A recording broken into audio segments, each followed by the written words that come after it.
Hey guys, I'm Mark, and today I'm going to start harvesting this whole bed of potatoes. Right here to my left is my bed of Yukon Gold potatoes that I planted earlier this summer, and right now they're ready to be pulled out. You can tell that they're ready to be pulled out because they have defoliated a whole lot. They're laying down like this, and the plants are just sort of getting sickly, and you can tell they're not really growing much more on any end of the plant, really. So I'm going to pull them all out of here, and I'm looking forward to I think it's going to be a pretty good harvest. I've already started to pull some potatoes out here and there for different, every once in a while we've had a night where it's like, hey, let's pull some potatoes out and just kind of have them as a side. Haven't harvested, but just snuck a few out here and there down there. And so far from what we've seen, they're looking pretty good. So the way I'm going to do this is some people use like a garden fork to fork your potatoes out. I don't, by virtue of the fact that they're hilled up like this and the dirt is so loose or the soil is so loose, I can really just use my hands, and that works great. And I like doing that because, well, I can sort of, number one, feel around, and I can tell where I'm getting into and where I'm not getting into. Like with a fork, sometimes I get nervous about that I'm going to pierce something or mess something up, and number two, I basically just get really, really delicate with it. These are an early potato. They're Yukon Gold potatoes, so they have a very delicate skin. So if I just kind of take my time and use my hands, then I can get a lot more out without damaging too many of them. So basically, what I'm just going to do is, it's straightforward. It's a lot of fun. I mean, if you have, excuse me, if you have kids or something like that, or somebody around that's never seen this process before, it's a lot of fun, really. Because it's like mining for gold almost. I mean, you're just Yukon Golds. Hey, haha, no pun intended. You just remove the dirt and basically pull them up from all around. They're going to form right around the base of where your seed potato went. They're going to go down a little bit, but you can see this soil is nice and dry, and it's fairly easy to work with and fairly easy to do.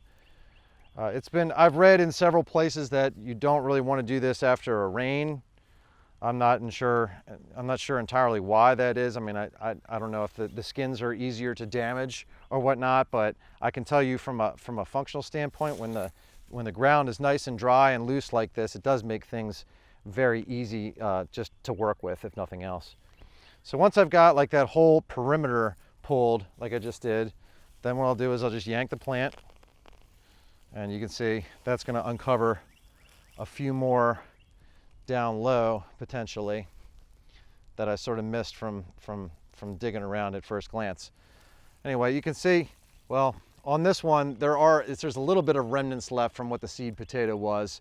It's rotted off now, so it's just like just a little bit of like gunk there, but that's pretty much it. So this is one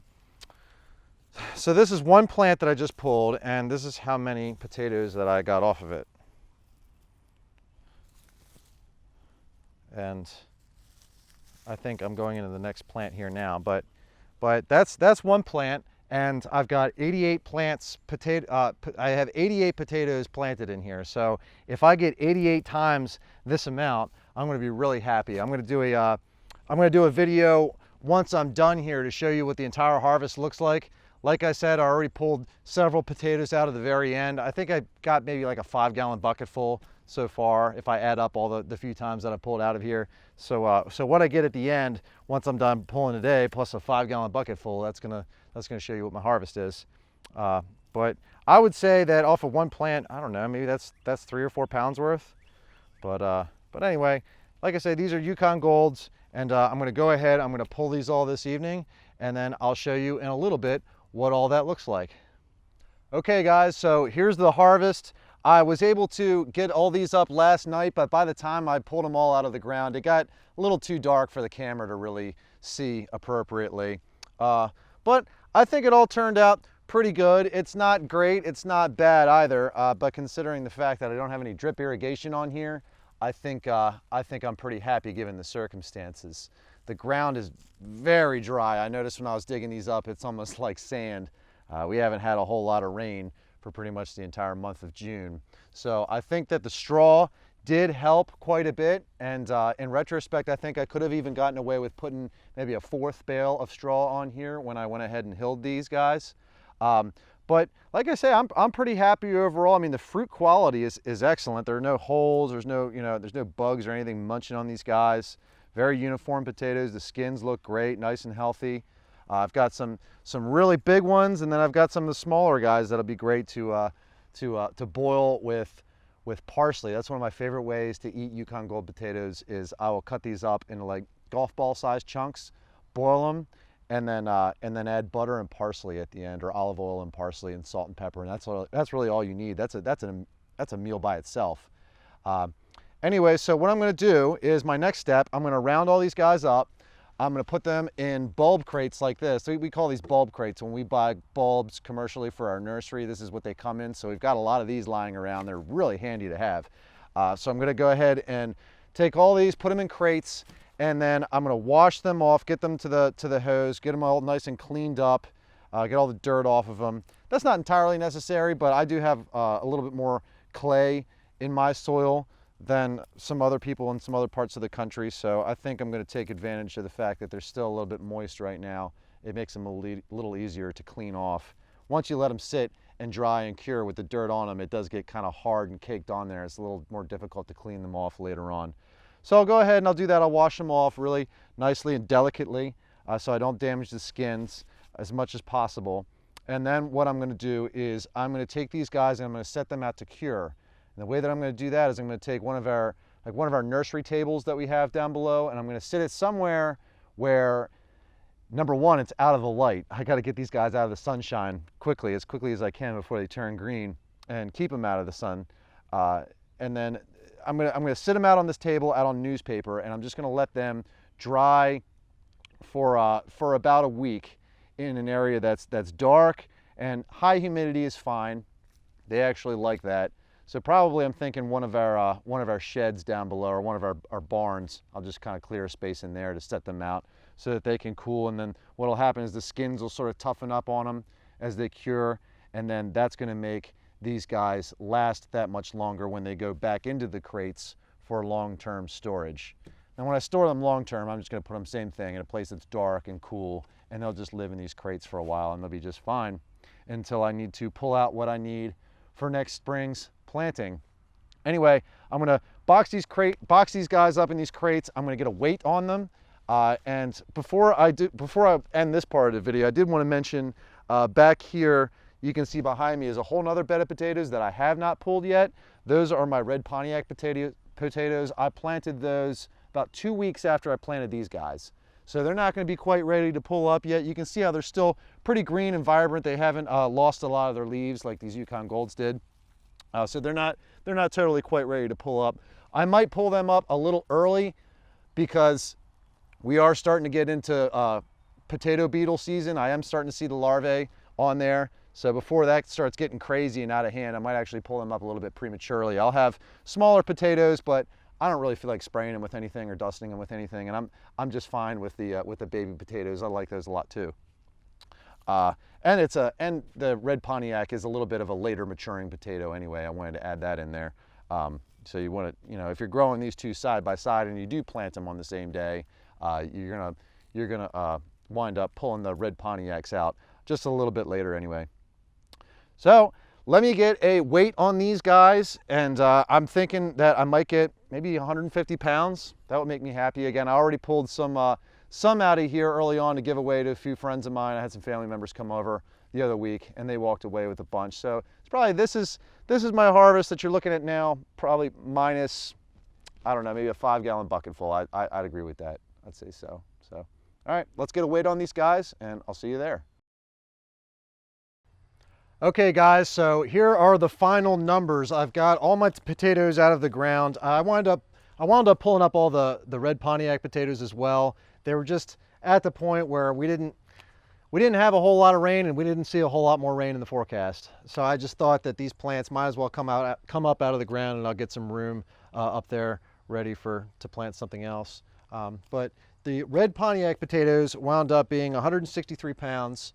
All that's there. And then this rack here are all the Yukon Golds, and I've got these guys graded into 3 different types. I've got the number 1s, I call them, so that's these 2 shelves, and then I've got the number 2s. It's sort of confusing because I got the top shelf as a number 2 and the very bottom shelf as a number 2, and then I also have these little teeny guys.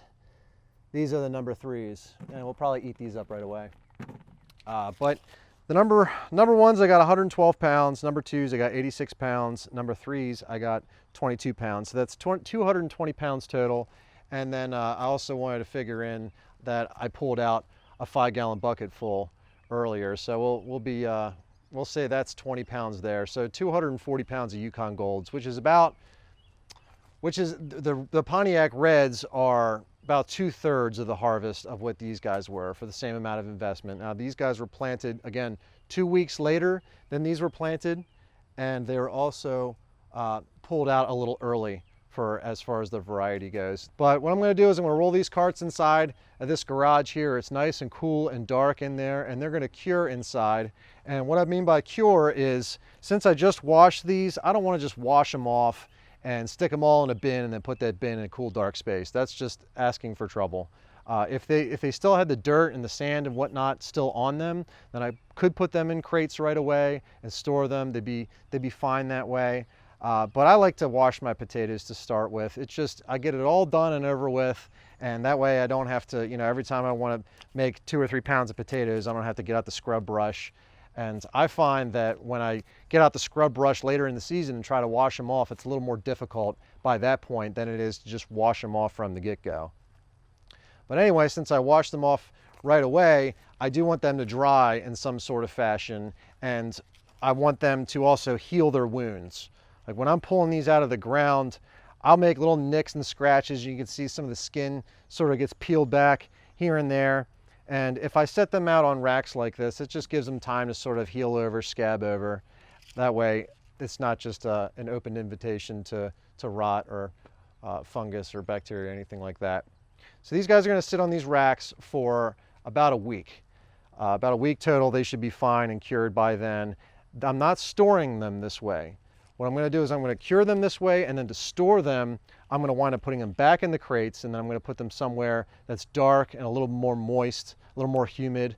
If I were just to keep them like this, they would basically effectively just dry out. They'd start to shrivel up a little bit. I mean, this is a lot of airflow in an air-conditioned garage, and they're just basically going to be dehydrated by staying in this fashion for a whole lot longer than a week or two. So to store them, I'm just going to crate them back up, get them in one of our pump houses. It's the pump house behind the garden. It's a block building, and it's submerged pretty deep into the ground. It stays nice and cool and relatively humid in there. So I think as their final home, they're really going to like it there because they did like it there last year.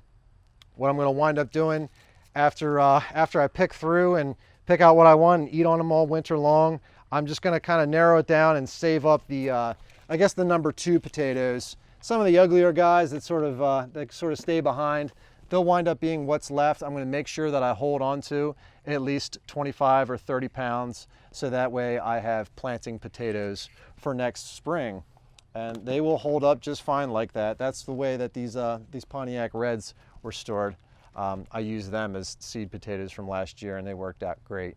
They just weren't planted quite as early as I would have liked, and they got pulled out a little earlier because of the heat.